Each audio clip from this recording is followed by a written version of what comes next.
Hi welcome to competitive cracker.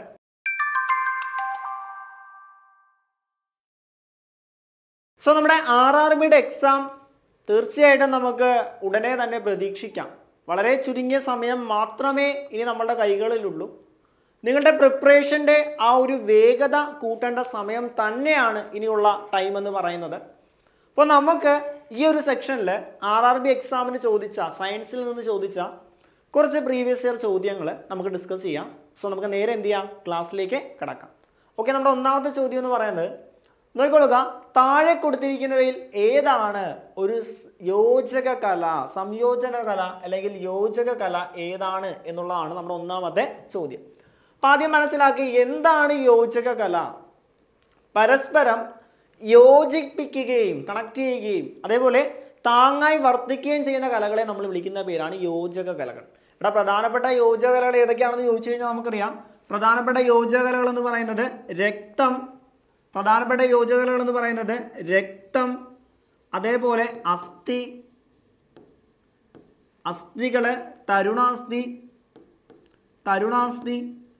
അതേപോലെ നാരുകലകൾ എന്നിവയാണ് പ്രധാനപ്പെട്ട യോജക കലകൾ. ഏതൊക്കെയാണ്? രക്തം, അസ്ഥി, തരുണാസ്ഥി, നാരുകലകൾ. അതിൽ ദ്രാവക രൂപത്തിലുള്ള യോജക കല ഏതാണെന്ന് ചോദിച്ചു കഴിഞ്ഞാൽ രക്തമാണ്. ദ്രാവക രൂപത്തിലുള്ള യോജക കല രക്തമാണ്. ഏറ്റവും കട്ടി കൂടിയ യോജക കല അസ്ഥിയാണ്. ഫ്ലെക്സിബിൾ ആയിട്ടുള്ള അസ്ഥികളുണ്ട്, അതായത് നമ്മുടെ ചെവിയൊക്കെ നിർമ്മിച്ചിരിക്കുന്ന അസ്ഥികൾ, ഫ്ലെക്സിബിൾ ആയിട്ടുള്ള അസ്ഥികൾ, അതിനെയാണ് നമ്മൾ തരുണാസ്ഥി എന്ന് പറയുന്നത്. അതേപോലെ നാരുകലകൾ, മറ്റ് കലകളെ തമ്മിൽ ബന്ധിപ്പിക്കുന്ന യോജക കലകളാണ് നാരുകലകൾ എന്ന് പറയുന്നത്. അപ്പോൾ നോക്കിക്കൊള്ളുക, ഇവിടെ താഴെ തന്നിരിക്കുന്നതിൽ ഏതാണ് യോജകകല എന്നാണ്. ഇവിടെ ചർമ്മം എന്ന് പറയുന്ന ഒരു യോജകകല അല്ല. അതേപോലെ ഒരു കലയുടെ വൽക്കം, അതേപോലെ വാഹികാകോശങ്ങൾ, ശേഖരങ്ങൾ, അതും യോജകകലകളല്ല. അതേപോലെ അസ്ഥി, ഇതിൽ ഏതാണ് കറക്റ്റ് ആൻസർ? അസ്ഥി എന്ന് പറയുന്നതാണ് എന്ത്, ഒരു യോജക കലയെന്ന് മനസ്സിലാക്കുക. അസ്ഥി എന്ന് പറയുന്നതാണ് ഒരു യോജക കലയെന്ന് മനസ്സിലാക്കുക. നമുക്ക് നോക്കാം പ്രധാനപ്പെട്ട ജന്തുകലകൾ. ഇവിടെ പ്രധാനപ്പെട്ട ജന്തുകലകള് ആവരണകലകൾ. എന്താണ് ആവരണകലകളുടെ പ്രത്യേകത എന്ന് പറയുമ്പോൾ ശരീരത്തെ പൊതിഞ്ഞ് സംരക്ഷിക്കുന്നത് ആവരണകലകളാണ്. അതേപോലെ സംരക്ഷണം, ആഗീരണം, സ്രവങ്ങളുടെ ഉൽപാദനം. എന്താണ്? ശരീരത്തെ പൊതിഞ്ഞ് സംരക്ഷിക്കുന്നു.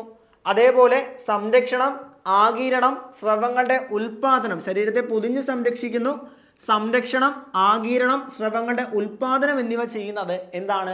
നമ്മുടെ യോജക കലയായിട്ടുള്ള ആവരണകല, ജന്തുകലയായിട്ടുള്ള ആവരണകലകളാണ് എന്ന് മനസ്സിലാക്കുക. രണ്ടാമത്തെ ജന്തുകലകളാണ് നാഡീകലകൾ എന്ന് പറയുന്നത്. എന്താണ്? ശാരീരിക പ്രവർത്തനങ്ങളെ നിയന്ത്രിക്കുകയും അതേപോലെ ഏകോപിപ്പിക്കുകയും ചെയ്യുന്ന ആരാണെന്ന് ചോദിച്ചു കഴിഞ്ഞാൽ നാഡീകലകളാണ്. ശരീരത്തിനകത്തും പുറത്തും ഉണ്ടാകുന്ന മാറ്റങ്ങൾ തിരിച്ചറിഞ്ഞ് നമ്മൾ എന്ത് ചെയ്യുന്നു, നമ്മളെ പ്രതികരിക്കാൻ സഹായിക്കുന്നതും ഈ നാഡീകലകളാണ്. അപ്പോൾ നോക്കിക്കൊള്ളുക, ആവരണകലയും നാഡീകലയും പ്രധാനപ്പെട്ട ജന്തുകലകളാണ്. ഇത് വലിയ ഇമ്പോർട്ടൻസ് ഇല്ലെങ്കിലും മനസ്സിലാക്കുക. ആവരണകല എന്ന് പറയുമ്പോൾ ശരീരത്തെ ആവരണം ചെയ്യുന്നു. നാഡീകലകൾ ശരീരത്തിനകത്തും പുറത്തും ഉണ്ടാകുന്ന മാറ്റങ്ങൾ തിരിച്ചറിഞ്ഞ് പ്രതികരിക്കാൻ സഹായിക്കുന്നതും നാഡീകലകളാണ്. ഇനി അടുത്തത്, ഇതാണ് ഇമ്പോർട്ടൻറ്റ്. ഇത് ഈ രണ്ട് കലകളാണ് പ്രധാനമായിട്ടും നമുക്ക് ഇമ്പോർട്ടൻറ്റ്. പേശികലയും യോജകകലയും. അതിൽ പേശികല ഇമ്പോർട്ടൻ്റ് ഇത്രേ ഉള്ളൂ. എന്താണ്? ശരീരചലനം സാധ്യമാക്കുന്നത് പേശികലകൾ അല്ലെങ്കിൽ മസിൽ സെൽസ് ആണ്. അതേപോലെ യോജകകല, ഇതാണ് നമ്മളിപ്പോൾ പറഞ്ഞത് പ്രധാനപ്പെട്ട യോജകകലകൾ. ഏതൊക്കെയാണ് പറഞ്ഞത്? അസ്ഥി, തരുണാസ്ഥി, നാരുകലകൾ, രക്തം എന്നിവയാണ് പ്രധാനപ്പെട്ട യോജകകലകൾ. അതിൽ അസ്ഥിയും തരുണാസ്ഥിയും ശരീരത്തിന് താങ്ങും സംരക്ഷണവും നൽകുന്നു. നാരുകലകൾ മറ്റു കലകളെ തമ്മിൽ ബന്ധിപ്പിക്കുന്നു. പദാർത്ഥ സംവഹനം, രോഗപ്രതിരോധം മുതലായ ധർമ്മങ്ങളാണ് രക്തം നിർവഹിക്കുന്നത്. പദാർത്ഥങ്ങളെ സംവഹിക്കുന്നു. അതേപോലെ രോഗപ്രതിരോധം, ഓക്സിജൻ, കാർബൺ ഡൈ ഓക്സൈഡ് തുടങ്ങിയ നമ്മുടെ വാതകങ്ങളെ സംവഹനം ചെയ്യാൻ സഹായിക്കുന്നത് ഏതാണ്? ഈ പറഞ്ഞ ചുവന്ന രക്താണുക്കളായിട്ടുള്ള രക്തമാണ്. രക്തത്തിലുള്ള ചുവന്ന രക്താണുക്കൾ അല്ലെങ്കിൽ RBCs ആണ്. രോഗപ്രതിരോധത്തിന് സഹായിക്കുന്നത് രക്തത്തിലുള്ള WBCs ആണ്. സോ അതിനെല്ലാം സഹായിക്കുന്ന രക്തമാണ്. അപ്പോൾ ഇമ്പോർട്ടൻ്റ് യോജക കലകളാണ്. പരസ്പരം യോജിപ്പിക്കുകയും താങ്ങായി വർത്തിക്കുകയും ചെയ്യുന്ന കലകളാണ് യോജക കലകൾ. അസ്ഥി, തരുണാസ്ഥി, രക്തം, നാരുകലകൾ എന്നിവയാണ് പ്രധാന യോജക കലകൾ. അപ്പോൾ ജന്തുകലകൾ ഏതൊക്കെയാണ് എന്ന് ചോദിച്ചു കഴിഞ്ഞാൽ ഏതൊക്കെയാണ്? ആവരണകലകളുണ്ട്, നാഡീകലകളുണ്ട്, പേശികലകളുണ്ട്, യോജക കലകളുണ്ട് എന്നിവയാണ് പ്രധാനപ്പെട്ട ജന്തുകലകൾ. അതിൽ ഏറ്റവും ഇമ്പോർട്ടൻ്റ് യോജക കലകൾ തന്നെയാണ്. അടുത്തൊരു ചോദ്യത്തിലേക്ക് വരാം. അടുത്തൊരു ചോദ്യം ഇതാണ്, മത്സ്യത്തിനുള്ളത് എത്ര അറകളാണ്? നമുക്കറിയാം നമ്മുടെ മനുഷ്യ ഹൃദയത്തിലെ അറകളുടെ എണ്ണം എന്ന് പറയുന്നത് 4 ആണ്. എടാ ഹൃദയം എന്ന് പറയുന്ന ഒരു ഓർഗണിന്റെ അവയവത്തിന്റെ പ്രത്യേകതകൾ നമുക്കറിയാം. ഏതാണ്? മനുഷ്യനിൽ ആദ്യം രൂപപ്പെടുന്ന അവയവം, ക്യാൻസർ ബാധിക്കാത്ത അവയവം, രക്തം പമ്പ് ചെയ്യുന്ന അവയവം, പെരികാർഡിയം എന്ന സ്ഥലത്താൽ സംരക്ഷിച്ചിരിക്കുന്ന അവയവം, അല്ലേ? ഇതെല്ലാമാണ് നമ്മുടെ ഹൃദയം എന്ന് പറയുന്നത്. നമ്മുടെ മനുഷ്യ ഹൃദയത്തിന്റെ അറകളുടെ എണ്ണം 4ആണ്. മുകളിലെ അറകൾ ഏട്രിയം എന്നും താഴെ അറകൾ വെൻട്രിക്കിൾ എന്നും അറിയപ്പെടുന്ന 4 അറകളാണ് മനുഷ്യ ഹൃദയത്തിനുള്ളത്. ഇവിടെ ചോദിച്ചിരിക്കുന്ന മത്സ്യത്തിനുള്ള അറകളുടെ എണ്ണമാണ്. എടാ മത്സ്യത്തിനുള്ള അറകളുടെ എണ്ണമാണ് ആദ്യം നമുക്ക് മനസ്സിലാക്കാം. എടാ ജീവികളുടെ ഹൃദയങ്ങളുടെ എണ്ണം, അതായത് നോക്കിക്കൊള്ളുക, നമ്മൾ പാറ്റയിലേക്ക് വരുമ്പോൾ, എടാ പാറ്റയിലേക്ക് വരുമ്പോൾ 13 ഹൃദയങ്ങളാണ് പാറ്റയ്ക്കുള്ളത്. പാർശ്വഹൃദയങ്ങൾ എന്നൊക്കെ നമ്മൾ വിളിക്കും, അല്ലെ? 13 അറകൾ, ഹൃദയമല്ല 13 അറകൾ, അല്ലെ? മനുഷ്യന് 4 അറ എന്ന് പറയുന്ന പോലെ പാറ്റയുടെ ഹൃദയ അറകളുടെ എണ്ണം എന്ന് പറയുന്നത് എത്രയാണ്? 13 ആണ്. അതേപോലെ മത്സ്യം അല്ലെങ്കിൽ ഫിഷ്, മത്സ്യത്തിന്റെ ഹൃദയ അറകളുടെ എണ്ണം എത്രയാണെന്ന് ചോദിച്ചു കഴിഞ്ഞാൽ 2 അറകളാണ് മത്സ്യഹൃദയത്തിനുള്ളത്. പല്ലികൾ, അല്ലെ? പല്ലിയുടെ ഹൃദയ അറകളുടെ എണ്ണം 3 അറകളാണ് അവയ്ക്കുള്ളത്. മുതലയുടെ ഹൃദയ അറകളുടെ എണ്ണം എന്ന് പറയുന്നത് 4 ആണ്. അതേപോലെ പക്ഷികൾ, ബേർഡ്സ്, അവയുടെ ഹൃദയ അറകളുടെ എണ്ണം എന്ന് പറയുന്നത് എത്രയാണ്? 4 ആണ്. അപ്പൊ നോക്കുക, ഏറ്റവും കൂടുതൽ ഹൃദയത്തിന്റെ അറകളുടെ എണ്ണം ഉള്ളത് പാറ്റയ്ക്കാണ്. നമ്മുടെ ചോദ്യം മത്സ്യത്തിന്റെ ഹൃദയ അറകളുടെ എണ്ണം എത്രയാണ്? 2 ആണ്. മത്സ്യത്തിലെ ഹൃദയ അറകളുടെ എണ്ണം 2 ആണ്. നോക്കുക, നമ്മുടെ ചോദ്യം ഏതാണ്? മത്സ്യത്തിനുള്ളത് എത്രയാണ്? 4 ആണോ? അല്ല. 1 അറയാണോ? അല്ല. 3 അറയാണോ? അല്ല. 2 അറകളാണ് മത്സ്യത്തിനുള്ളതെന്ന് മനസ്സിലാക്കുക. 2 അറകളാണ് മത്സ്യത്തിനുള്ളതെന്ന് മനസ്സിലാക്കുക. അടുത്ത ചോദ്യം ഇതാണ്, വിവിപാരസ് മൃഗങ്ങൾ എന്നാൽ എന്താണ്? എടാ നമുക്കറിയാം, പ്രധാനപ്പെട്ട 2 കൺസെപ്റ്റ് ആണ്, ഒവിപാരസും അതേപോലെ വിവിപാരസും. എന്താ? ഒവിപാരസും വിവിപാരസും. എടാ നമ്മൾ ഒവിപാരസ് എഴുതുന്നത് എങ്ങനെയാണ്? ഇങ്ങനെ ഒവി, അല്ലെ? അപ്പൊ ആദ്യം ഓ വരും. സോ മുട്ടയിട്ട് കുഞ്ഞുങ്ങൾക്ക് ജന്മം നൽകുന്ന ജീവികളെ നമ്മൾ ഒവിപാരസ് എന്നും പ്രസവിക്കുന്ന ജീവികളെ നമ്മൾ വിവിപാരസ് എന്നും പറയുന്നു. എന്താ? എടാ ഒവിപാരസ് നമ്മൾ ഒവിന്ന് എഴുതുന്ന ഒ വി അല്ലേ? ഓ എന്ന് പറയുന്ന മുട്ടയായിട്ട് സങ്കല്പിച്ചു കഴിഞ്ഞാൽ മുട്ടയിട്ട് കുഞ്ഞുങ്ങൾക്ക് ജന്മം നൽകുന്ന ജീവികൾ ഒവിപാരസും പ്രസവിക്കുന്ന ജീവികളെ നമ്മൾ വിവിപാരസ് എന്നാണ് പറയുന്നത്, അല്ലെ? കുഞ്ഞുങ്ങൾക്ക് ജന്മം നൽകുന്നവയാണ് വിവിപാരസ്. നഷ്ടപ്പെട്ട ശരീരഭാഗം പൂർണ്ണമായോ ഭാഗികമായോ പുനർജനിക്കുന്നവ അതല്ല. മുട്ടയിടുന്നവ എന്ന് പറയുന്ന ഒവിപാരസ് ആണെന്ന് ഞാൻ പറഞ്ഞു. ഒവിപാരസ് ആണ്. ഒന്നിലധികമോ തുല്യ ഭാഗങ്ങളായി വിഘടിക്കുന്നവ, അത് നമ്മൾ ഫ്രാഗ്മെന്റേഷൻ, അതുമല്ല. ഇവിടെ കറക്റ്റ് ആൻസർ എന്താണ്? കുഞ്ഞുങ്ങൾക്ക് ജന്മം നൽകുന്ന ജീവികളെയാണ് നമ്മൾ എന്തെന്ന് പറയുന്നത്? വിവിപാരസ് എന്ന് പറയുന്നത്. സോ വിവിപാരസ് എന്ന് പറഞ്ഞു കഴിഞ്ഞാൽ കുഞ്ഞുങ്ങൾക്ക് ജന്മം നൽകുന്ന ജീവികളെ നമ്മൾ വിളിക്കുന്ന പേരാണ് വിവിപാരസ് എന്ന് പറയുന്നത്. ഓക്കെ, അടുത്ത ചോദ്യത്തിലേക്ക് കടക്കാം. അടുത്ത ചോദ്യം ഇതാണ്, കോശഭിത്തികളുള്ള ബഹുകോശ ജീവികൾ എല്ലാ ജീവിക വ്യവസ്ഥയും എവിടെയാണ് കാണപ്പെടുന്നത്? എടാ കോശഭിത്തി എന്ന് കാണുമ്പോൾ തന്നെ നമ്മുടെ മൈൻഡിലേക്ക് വരണം, അല്ലെ? കോശഭിത്തി കാണുമ്പോൾ തന്നെ നമ്മുടെ മൈൻഡിലേക്ക് ആൻസർ വരണം. ഏതാണ്? കോശഭിത്തി കാണപ്പെടുന്ന ആരിലാണ്? സസ്യങ്ങളിലാണ്, അല്ലെ? ബഹുകോശ ജീവി എന്നും പറയുന്നുണ്ട്. സോ കോശഭിത്തിയുള്ള ബഹുകോശ ജീവികൾ ആരാണെന്ന് ചോദിച്ചു കഴിഞ്ഞാൽ നമുക്കൊരു ഡൗട്ടും വേണ്ട, ആരാണ്? നമ്മുടെ സസ്യങ്ങളാണ്, അല്ലെ? അപ്പൊ അതെവിടെയാണ് വരുന്നത്? സസ്യങ്ങൾ വരുന്നത് പ്ലാന്റയിലാണ്. നമ്മുടെ ഫൈക്കിൻഡം ക്ലാസിഫിക്കേഷൻ പ്രകാരം പ്രധാനമായിട്ടും 5 കിങ്ഡംസ്, ആർ.എച്ച്. വിറ്റാക്കർ പറഞ്ഞ ഫൈക്കിൻഡം ക്ലാസിഫിക്കേഷനിൽ 5 കിങ്ഡംസ് ആണുള്ളത്. മൊനീറയുണ്ട്, പ്രോട്ടിസ്റ്റയുണ്ട്, ഫംഗസ് ഉണ്ട്, പ്ലാന്റയുണ്ട്, അനിമേലിയുണ്ട്. അതിൽ മൊനീറയിൽ പ്രധാനമായിട്ടും വരുന്ന ബാക്ടീരിയാസ് ആണ്, അല്ലെ? ആ മൊനീറയിൽ വരുന്ന ബാക്ടീരിയാസ് ആണ് അവര് പ്രോക്യാരിയോട്സ് എന്ന് പറയുന്നത്. കാരണം അവയ്ക്ക് വ്യക്തമായിട്ട് എന്തില്ല? ന്യൂക്ലിയസ് ഇല്ലാത്ത ജീവികളാണ്. പത്രത്തിൽ വ്യക്തമായിട്ട് ന്യൂക്ലിയസ് ഇല്ലാത്ത ജീവികളെ നമ്മൾ പ്രോക്യാരിയോട്സ് എന്നും, പ്രോട്ടിസ്റ്റയിൽ വരുന്നത് അമീബാസ് ആണ്, അവയ്ക്ക് വ്യക്തമായിട്ട് ന്യൂക്ലിയസ് ഉണ്ട്, അതുകൊണ്ട് അവയെ നമ്മൾ യൂക്യാരിയോട്സ് എന്നും വിളിക്കുന്നു. ഫംഗസുകളിലേക്ക് വരുമ്പോൾ എന്താണ്? അവർ സാപ്രോഫൈറ്റുകളാണ്, അല്ലെ? സാപ്രോഫൈറ്റുകളാണ്. പ്ലാന്റ്സിന്റെ കാര്യം നമ്മൾ പറഞ്ഞു, കോശഭിത്തിയുള്ള ബഹുകോശ ജീവികളാണ്. അതേപോലെ ഓട്ടോട്രോപ്സ് ആണ്, സ്വന്തമായിട്ട് ആഹാരം നിർമ്മിക്കാൻ കഴിവുള്ളവരാണ്. അതുകൊണ്ട് അവയെ സ്വഭോഷികൾ എന്നാണ് നമ്മൾ പ്ലാന്റ്സിനെ വിളിക്കുന്നത്. ആനിമൽസും ഇതേപോലെ മൾട്ടി സെല്ലുലർ ആണ്. അവയ്ക്ക് എന്തുണ്ട്? അവ ആഹാരത്തിന് വേണ്ടി മറ്റുള്ളവരെ ആശ്രയിക്കുന്നു. അതുകൊണ്ട് അവയെ നമ്മൾ വിളിക്കുന്ന പേരാണ് എന്തെന്ന് പറയുന്നത്? അവയെ നമ്മൾ ഹെട്രോട്രോപ്സ്, അല്ലെ? ഹെട്രോട്രോപ്സ് എന്ന് വിളിക്കുന്നു. സോ ഹെട്രോട്രോപ്സ് എന്നറിയപ്പെടുന്ന അനിമേലിയാസ് ആണ്. കാരണം അവ ആഹാരത്തിന് വേണ്ടി സസ്യങ്ങളെ ഡിപ്പെൻഡ് ചെയ്യുന്നു. അതുകൊണ്ട് അനിമൽസിനെ നമ്മൾ വിളിക്കുന്ന പേര് എന്താണ്? ഹെട്രോട്രോപ്സ് എന്നാണ്, അല്ലെങ്കിൽ ഉപഭോക്താക്കൾ എന്നാണ്, അല്ലെ? ഉൽപാദകര് പ്ലാന്റ്സ് ആണ്, ഉപഭോക്താക്കള് ആനിമൽസ് ആണ്. Okay, yes. അടുത്ത ചോദ്യത്തിലേക്ക് പോവാം. അടുത്ത ചോദ്യം ഇതാണ്, പ്രയോഗിച്ച ബലത്തിന്റെ ദിശയും വസ്തു ചലിക്കുന്ന ദിശയും പരസ്പരം ലംബമാണ് എങ്കിൽ. എടാ ബലവുമായിട്ട് ബന്ധപ്പെട്ട ഒരു കൺസെപ്റ്റാണ്, ബലവുമായിട്ട് ബന്ധപ്പെട്ട ഒരു കൺസെപ്റ്റാണ്. കൺസെപ്റ്റ് ഇത്രേ ഉള്ളൂ. എടാ നമ്മളെ ബലം പ്രയോഗിച്ചു എന്ന് പറയുമ്പോൾ, അതായത് ബലത്തിന്റെ ഇക്വേഷൻ നമുക്കറിയാം അല്ലേ, F is equal to force എന്ന് പറയുന്നത്, ഫോഴ്സിന്റെ ഇക്വേഷൻ ബലമല്ല. ആക്ച്വലി ഇവിടെ എന്താ പറഞ്ഞിരിക്കുന്നത്, ഇവിടെ പ്രവൃത്തിയുമായിട്ട് ബന്ധപ്പെട്ട ഒരു ചോദ്യമാണ്. പ്രവൃത്തിയെ നമ്മൾ വർക്ക് എന്ന് പറയുന്ന ലെറ്റർ കൊണ്ട്, ഡബ്ല്യു എന്ന് പറയുന്ന ലെറ്റർ കൊണ്ടാണ് സൂചിപ്പിക്കുന്നത്.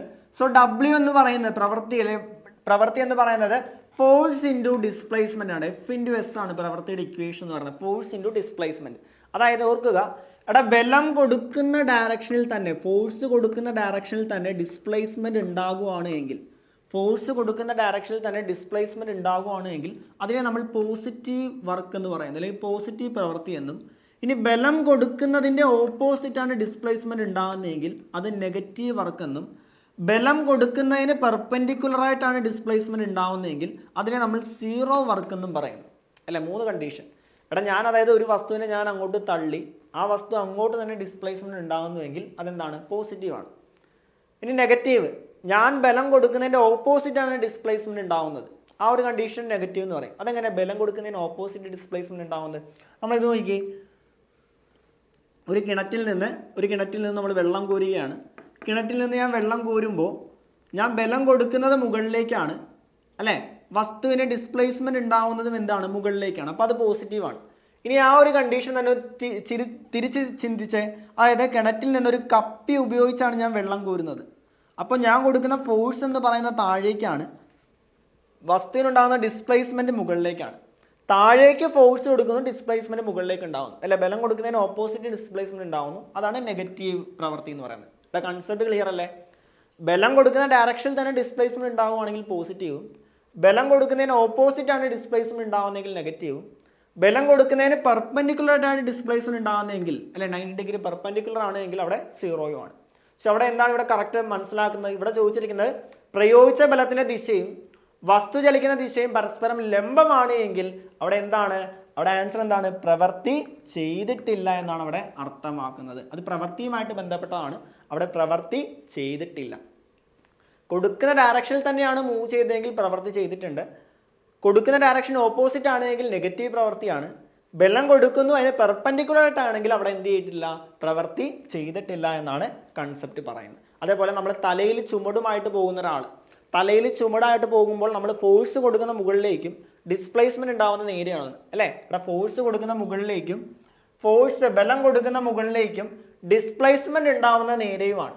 ഫോഴ്സ് കൊടുക്കുന്ന മുകളിലേക്കും തലയിൽ ചുമടുമായിട്ട് പോകുന്ന ഒരാൾ ബലം കൊടുക്കുന്ന മുകളിലേക്കും ഡിസ്പ്ലേസ്മെന്റ് ഉണ്ടാകുന്ന ഈ ഒരു ഡയറക്ഷൻ. അപ്പം നമുക്ക് നോക്കാം പെർപെൻഡിക്കുലർ ആണ്. സോ അവിടെയും എന്ത് ചെയ്തിട്ടില്ല, പ്രവൃത്തി ചെയ്തിട്ടില്ല എന്നുള്ളതാണ് അർത്ഥമാക്കുന്നത്. കണ്ടോ, ഇപ്പൊ ഈ ഒരു കുട്ടി ഈ ഒരു വസ്തുവിനെ ഇങ്ങോട്ട് വലിക്കുകയാണ് അല്ലെ, ഈ ഡയറക്ഷനിൽ തന്നെ വസ്തുവിന് ഡിസ്പ്ലേസ്മെന്റ് ഉണ്ടാവുകയാണ് എങ്കിൽ അവിടെ ചെയ്ത പ്രവൃത്തി എന്ന് പറയുന്നത് പോസിറ്റീവാണ്. ഓക്കെ, അപ്പോൾ ആ ഒരു 3 കൺസെപ്റ്റുകൾ വളരെ ക്ലിയർ ആയിട്ട് പഠിക്കുക.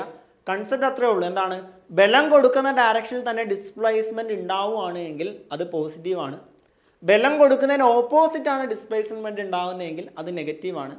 ബലം കൊടുക്കുന്നതിന് പെർപെൻഡിക്കുലർ ആയിട്ടാണ് ഡിസ്പ്ലേസ്മെന്റ് എങ്കിൽ അത് സീറോ വർക്ക്, അവിടെ വർക്ക് ചെയ്തിട്ടില്ല. അതേപോലെ ബലം കൊടുക്കുന്നു, വസ്തുവിന് മാറ്റം ഉണ്ടായിട്ടില്ല, ഡിസ്പ്ലേസ്മെന്റ് ഉണ്ടായിട്ടില്ല എങ്കിലും അത് സീറോ ആണ്. ഒരു വലിയൊരു വാൾ ഞാൻ തള്ളി നീക്കുകയാണ്, ഞാനവിടെ ബലം കൊടുക്കുന്നുണ്ട്, പക്ഷേ വാൾ അവിടെ അനങ്ങുന്നില്ല, ആ മതിൽ അവിടെ അനങ്ങുന്നില്ല, അവിടെ ഞാൻ ചെയ്ത പ്രവൃത്തിയും എന്താണ്, സീറോയാണ്. അപ്പോൾ പ്രവൃത്തി സീറോ എന്ന കണ്ടീഷൻ ക്ലിയർ ആയിട്ട് മനസ്സിലാക്കുക. ബലം കൊടുക്കുന്നതിന് പെർപെൻഡിക്കുലർ ആണ് എങ്കിൽ പ്രവൃത്തി സീറോയാണ്. അതേപോലെ ബലം കൊടുത്ത് ഡിസ്പ്ലേസ്മെന്റ് ഉണ്ടാവുന്നില്ല എങ്കിലും പ്രവൃത്തി സീറോയാണ്. ഓക്കെ, ഇപ്പോൾ പ്രവൃത്തിയുടെ ഇക്വേഷൻ മനസ്സിലാക്കുക, എന്താണ്, W=F(S) എന്ന് പറയുന്നതാണ്. നല്ലൊരു കൺസെപ്റ്റ് ആണ്. ഈ ഒരു ഏരിയ എന്ന് പലതവണ ചോദ്യങ്ങൾ വന്നിട്ടുണ്ട്. Okay, yes. അടുത്തൊരു ചോദ്യം, താഴെ കൊടുത്തിരിക്കുന്നതിൽ ഏത് ഊർജ്ജമാണ് വേഗതയ്ക്ക് അനുസരിച്ച് കൂടുന്നത്? എടാ വേഗതയ്ക്ക് അനുസരിച്ച് കൂടുന്ന ഊർജ്ജ രൂപം ഏതാണ് എന്നുള്ളതാണ് നമ്മുടെ ചോദ്യം. നമുക്കറിയാം പ്രധാനമായിട്ട് 2 ഊർജ്ജം എന്ന് പറയുന്നത് കൈനറ്റിക് എനർജി എന്ന് പറയുന്നത് എന്താണ്, K = ½ mv² ആണ്. ഒരു വസ്തുവിന്റെ ചലനം മൂലം ലഭ്യമാകുന്ന ഊർജ്ജമാണ് കൈനറ്റിക് എനർജി. പിന്നീടാണ് പൊട്ടൻഷ്യൽ എനർജി, U = mgh എന്ന് പറയുന്നതാണ് പൊട്ടൻഷ്യൽ എനർജി അല്ലെ. ഇവിടെ വേഗത എന്ന് പറയുന്നത് വെലോസിറ്റി അല്ലെ, വെലോസിറ്റിയും എനർജിയും തമ്മിൽ റിലേറ്റ് ചെയ്തിരിക്കുന്ന ഏതാണ്, കൈനറ്റിക് എനർജി അല്ലെങ്കിൽ ഗതികോർജ്ജമാണ്. ഉയരവുമായിട്ടാണ് പൊട്ടൻഷ്യൽ എനർജി റിലേറ്റ് ചെയ്തത്. ഉയരവുമായിട്ടാണ് പൊട്ടൻഷ്യൽ എനർജി റിലേറ്റ് ചെയ്തിരിക്കുന്നത്. സോ ഇവിടെ കറക്റ്റ് ആൻസർ ഏതാണ്? ഗതികോർജ്ജമാണ്. ഒരു വസ്തുവിൻ്റെ ചലനം മൂലം ലഭ്യമാകുന്ന ഊർജ്ജമാണ് ഗതികോർജ്ജം. ഒരു വസ്തുവിൻ്റെ സ്ഥാനം മൂലമോ സ്ട്രെയിൻ മൂലമോ ലഭ്യമാകുന്ന ഊർജ്ജമാണ് സ്ഥിതികോർജ്ജം എന്ന് പറയുന്നത്. ഓക്കെ, വൈദ്യോർജ്ജം അറിയാം, രാസോർജ്ജം നമുക്കറിയാം. Okay, yes. സോ ഇനി നമ്മുടെ കയ്യിൽ വളരെ ചുരുങ്ങിയ സമയം മാത്രമേ RRB എക്സാമിനുള്ളൂ. ആ ചുരുങ്ങിയ സമയം കൊണ്ട് ഒരു വാസ്റ്റ് ആയിട്ടുള്ള സിലബസ് നമുക്ക് പഠിച്ചു തീർക്കണം. അതേ നിങ്ങളെ ഹെൽപ്പ് ചെയ്യാനായിട്ടാണ് നമ്മൾ RRBയുടെ ഗ്രൂപ്പ് ഡിയുടെ ഒരു റാപ്പിഡ് ബാച്ച് നമ്മൾ സ്റ്റാർട്ട് ചെയ്യുന്നത്. ഏറ്റവും ഇമ്പോർട്ടൻ്റ് ആയിട്ടുള്ള കൺസെപ്റ്റുകൾ മാത്രം നിങ്ങളിലേക്ക് എത്തിക്കുക എന്ന ലക്ഷ്യത്തോടു കൂടി സ്റ്റാർട്ട് ചെയ്യുന്ന ഒരു ബാച്ചാണ് റാപ്പിഡ് ബാച്ച് എന്ന് പറയുന്നത്. സോ ഈ ബാച്ചിൽ ജോയിൻ ചെയ്യാനും ഇതിനെക്കുറിച്ച് കൂടുതൽ അറിയാനും നിങ്ങൾ എന്ത് ചെയ്യുക? താഴെ കാണുന്ന നമ്പർ ഞങ്ങളെ കോൺടാക്ട് ചെയ്യുക. അപ്പോൾ മറ്റ് വീഡിയോസുമായിട്ട് നമുക്ക് വീണ്ടും കാണാം. Thank you so much.